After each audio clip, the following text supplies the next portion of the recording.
আমার পরমারাধ্যা জগত জননী শ্রী শ্রী বড়মা, পরম পূজ্যপাদ ও শ্রী শ্রী বরদা, পরম পূজ্যপাদ ও শ্রী শ্রী আচার্যদেব এবং ঠাকুর পরিবারের সকল সদস্যের চরণে আমার শত সহস্র কোটি প্রণাম।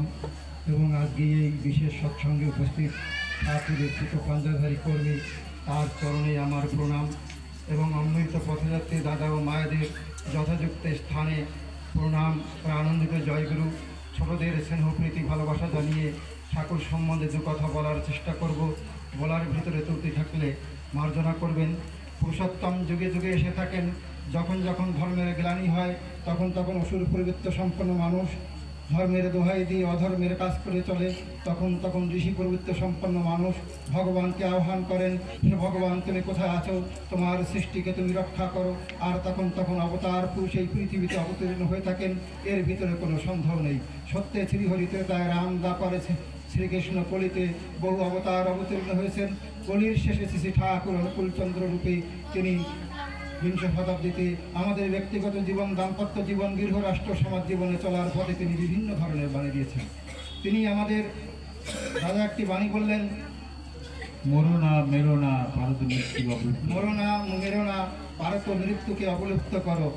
তাই আজকে মায়ের স্মৃতিচারণ দিবস উপলক্ষে কাকু এই সৎসঙ্গের আয়োজন করেছেন।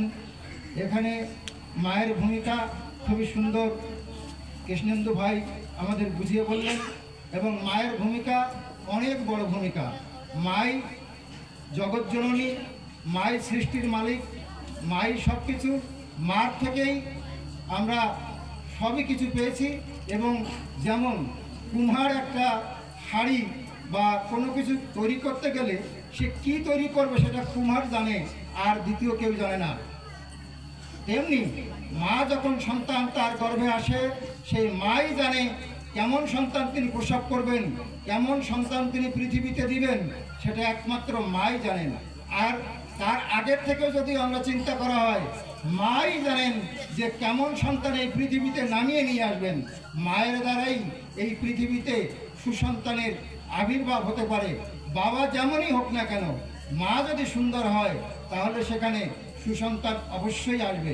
তাই আজকে স্মৃতিচারণ দিবস উপলক্ষে তিনি তার স্মৃতিচারণ দিবস উপলক্ষে এই কাকু যে আজকে পালিত করছে, এটা প্রত্যেক সন্তানেরই কর্তব্য।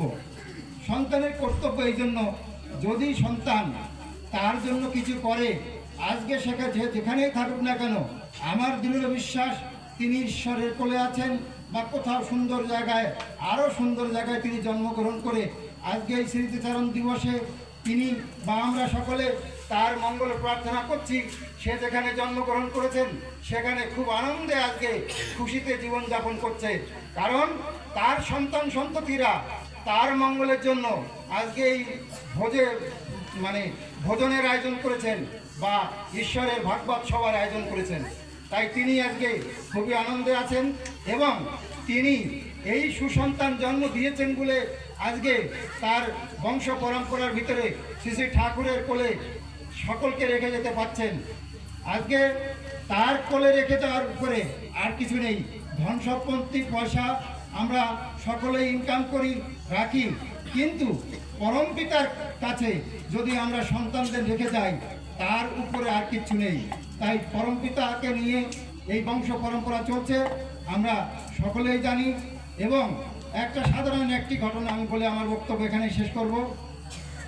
এক দাদা বাংলাদেশে পাবনা হিমায়তপুরে ঠাকুর বাড়িতেই থাকতেন। তিনি এক জায়গায় সৎসঙ্গ করতে গেছেন।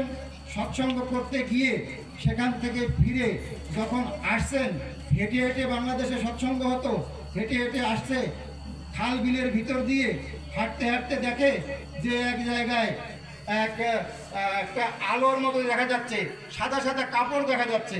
তখন মনে করলো এদিকেই রাস্তাটা মনে হয় হবে। ওদিকে যত এগিয়ে যায় তত দেখে যে আরেকটু দূরে আলো দেখা যাচ্ছে, আরেকটু দূরে সেই সাদা কাপড়টি দেখা যাচ্ছে। এমনি করতে করতে দাদাটি শ্মশান ঘাটে চলে গেল।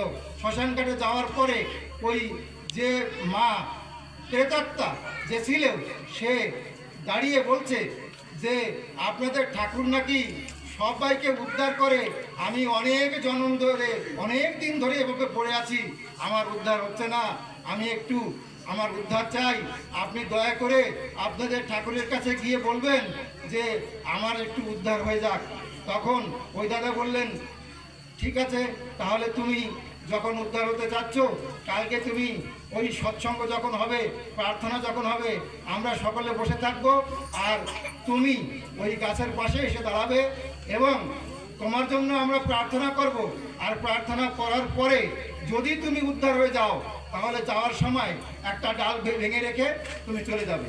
তখন সবাই প্রার্থনার সময় ঠাকুরকে জানানো হলো। ঠাকুর বলল, হ্যাঁ ঠিক আছে, তাহলে উনি যখন এরকম তোকে কাকুতি করে বলেছে, সকলে মিলে চলো আমরা তার জন্য একটু প্রার্থনা করি।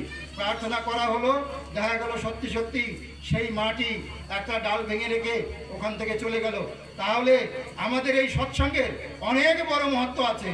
যে আমরা সৎসঙ্গ করি, এই জায়গা শুদ্ধ হয়, পরিবেশ শুদ্ধ হয়, যত দূর পর্যন্ত আওয়াজ যাচ্ছে ততদিন পর্যন্ত শুদ্ধ হয় এবং সকলের মঙ্গল হয়।